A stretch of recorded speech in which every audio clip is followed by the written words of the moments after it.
I've done what I always do, and I've chosen something I want to talk about and sought out a quote to pin to it.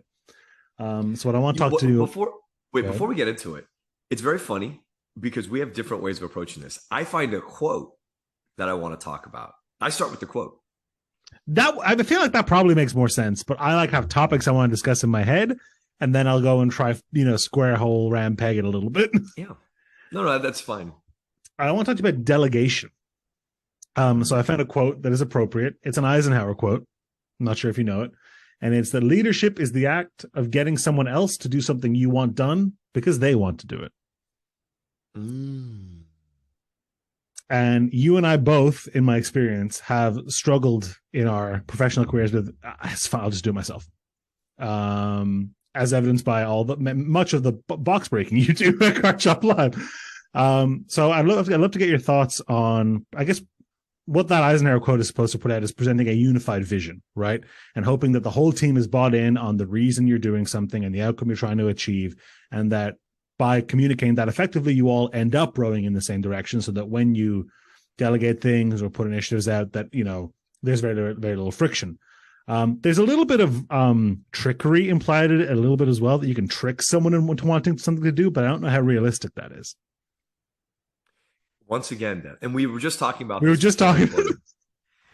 I have a different take on it, and I'm spoiled, and you were once spoiled, and perhaps still are at Poker Stars. I work in an industry that is very hobby based, and that when I say I'm spoiled, what I mean is I get to find coworkers who are quite passionate about what we do here. Well, broadly speaking, almost everybody that comes to the door at Channel Fireball, you have something in common with already for the most part, right? Yeah. And that makes it very, very easy. Although I do work for Card Shop Live now. Sure. I was looking backward. Yeah, of course. So I don't have to inspire the passion as much for the overall company. Because we hire for the industry at least, right? Yeah, for the industry. Now, I say that when the number one person I work with, she has no knowledge of the gaming industry. And in fact, her passion is with sports. Every time we talk about sports cards, she's like, oh my God, I can't wait. Let's do it. I really think it's not about manipulating someone's passions. And by the way, Ike got that too. Because when you're at war and you have been attacked, as we were in, however you want to spin it, as the soldiers in World War II from the United States believe we were, you have that passion. They were out there fighting for their country. Patriotism was at an all-time high. And maybe nationalism was at its all-time high. Maybe not. Maybe now it's higher. I don't know. So that passion was there, right? But I do think it's incredibly important if you want a job well done and you want to really not worry about it, you find people who are passionate to do it. And it is our job as leaders to find people to work with who are passionate about what we're doing. And by the way, that doesn't mean you're passionate about Magic or you're passionate about Pokemon. You can be passionate about marketing. You can 100%. Yeah. So find those people who are, and anyone who's done any interviews, as I know you have, you see it. You can find those. You can see when people light up for sure. There is, and I mentioned before, I'm doing this this leadership program at PokerStars. There's something they're talking about there currently, which is a switch has sort of flipped over the last 2 years since, the pandemic, people working from home and work taking a back seat in a lot of people's lives and things like that, that the goal of management in a lot of large corporations used to be to get people to, live and die for the company, live and breathe trading cards or poker or software development or what have you. And that has kind of changed. The expectation in large industries is now that people have, this well-integrated work-life balance. Because I think it is personally unrealistic to have somebody, really jump out of bed in the morning because they're super excited about, boosting Shopify sales. I think that's a little bit unrealistic. I do think it's realistic to have, relationships with your colleagues and a framework that you believe in and a vision that you believe in, and you want to push and drive and work together to get to it. But I do think it is nowadays a little unrealistic to expect your employees to live and breathe the industry. But like you said, when they come in, and that's a double-edged sword, which I want to talk about too, when they come in because their hobby is aligned with whatever the job happens to be, you can get a little bit more of that spark, pardon the pun. Yeah. I wanted to set the table with that because I want to be transparent about the industry I'm in, the industry that you were in, and to some degree, I'm sure the industry that you're in now. For instance, I know fantasy football, which I'm incredibly passionate about, is under the umbrella where you work. In poker, there's tons of people who are incredibly passionate about it. So, Yep. setting all that aside, I think I worked with more poker players when I worked with Magic the Gathering though than I do now poker stars. To be totally honest, I'm sure you did. I'm sure you did. Setting all that aside for a second, let's talk about you're in an industry which maybe doesn't drive that kind of passion, but you do want them to be passionate. It was passion, you said, right? That they want to do, that they want to do. I think that's as simple as listening and engaging in a robust and genuine feedback process. That's how you get people bought in. Hey, we need to achieve this goal. How are we going to do it? What do we want to do to get there? Let's get totally outside the box. This is a blank piece of paper, a blank whiteboard. What do we do to get there? And let's talk about it. If you hate your job, nothing's going to change that. But if you actually like what you do, engage in that process and be, as a leader, listen to your team. Go back to it. That doesn't mean, and I've said this to you a million times, and I know you've experienced this. Listening doesn't mean you do exactly what your team says. Right. Listening means you consider it in genuine fashion. And time allowing, you engage with it and say, hey, dude, this was your idea. I love the idea. I love what it was at its essence. But here's why we can't do exactly that. But here's what I'm going to take from that idea. Here's what I'm going to apply from that idea. Or that's a wonderful idea. We're going to do exactly that. Which I was in a box breaks meeting and it totally revolutionized how we do Pokemon box breaks. One of the teams suggested something. We're like, let's try that. And that's now how we do all of it. And it's 100% because we were at a team meeting. I was there where someone suggested something and I was like, let's try that. When you do that as a leader, you get buy-in because people on your team are contributing and they have a voice. How about, and pulling it back a little bit to the quote here, how do you motivate people to do something that they're not interested in? Because if you have 40 hours in a work week, there's no way almost nobody has 40 hours. I've seen you break and open packs of many things that I know for a fact you don't care about with outwardly roughly the same enthusiasm as you have for opening a box of Legends or whatever. So how do you inspire someone to, not everybody has such a public facing job, but they have to do it with a big smile on their face, but to give things 100 or close to 100% when they're dispassionate about them? You always do it when you're dispassionate. You know me. I am a firm believer that you lead from the front, that you lead from the trenches, that you never ask anyone on your team to take up something that you're not willing to do. And they know it. And they know it not because they heard about that one time 10 years ago you did something, because every day you show up, you're ready to do it. And your team knows it's not the best use of your time.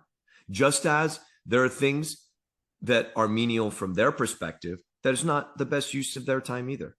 But you're a team and you're willing to do it. And by God, it has to get done. I have, Gillette, she works under me. There's tons of things that I'm like, I'm on it, I'll take care of it. And she's like, no, I don't know. Please focus on these other 5 things. You can't be doing this. I'm chaotic. I have a team that I have great affection for. People are leaving my team and it hurts me personally. I'm happy for them. They normally go onwards and upwards, but I'm so invested in them.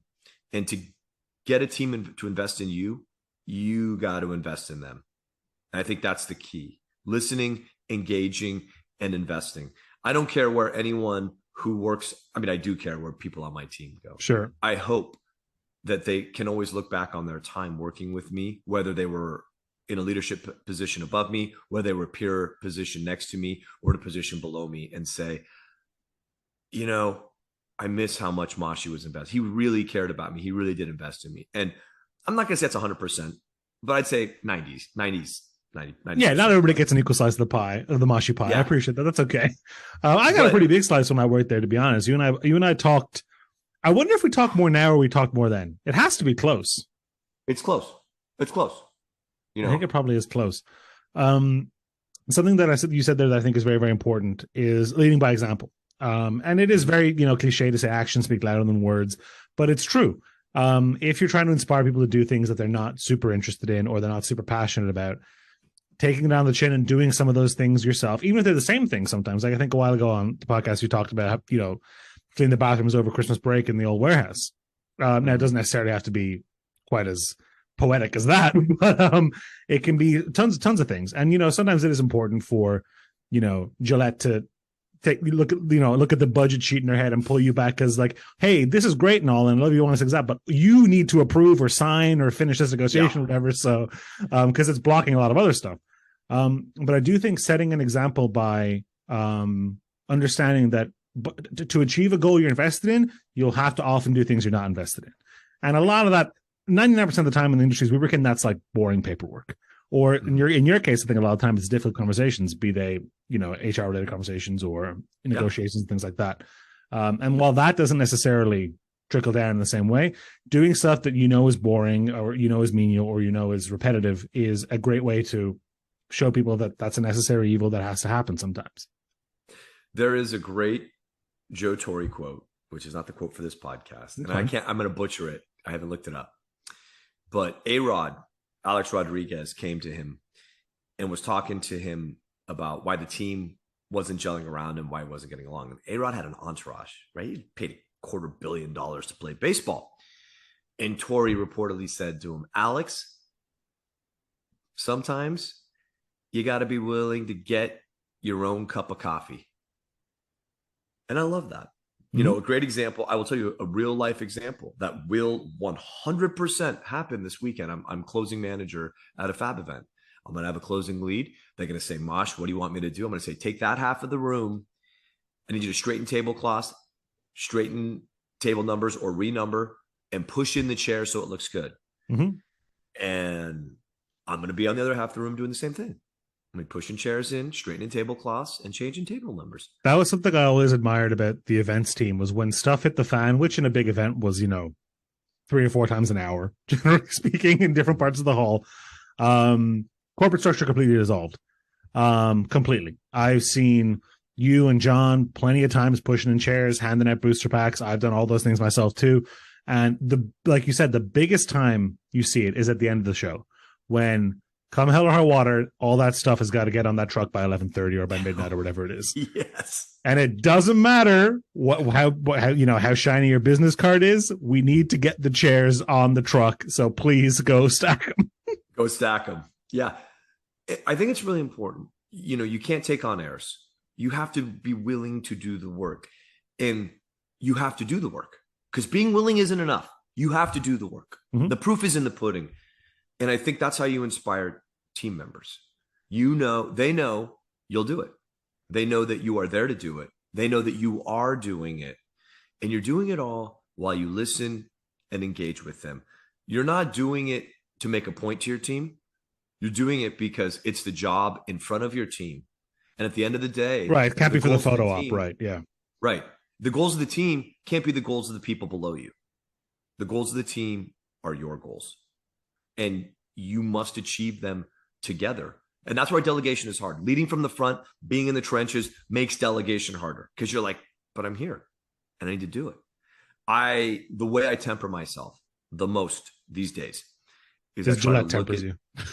Well, yeah, that's number one. But number two is I try to look at these things as growth opportunities for the team. Mm-hmm. Don't rob them of those growth opportunities. Mm-hmm.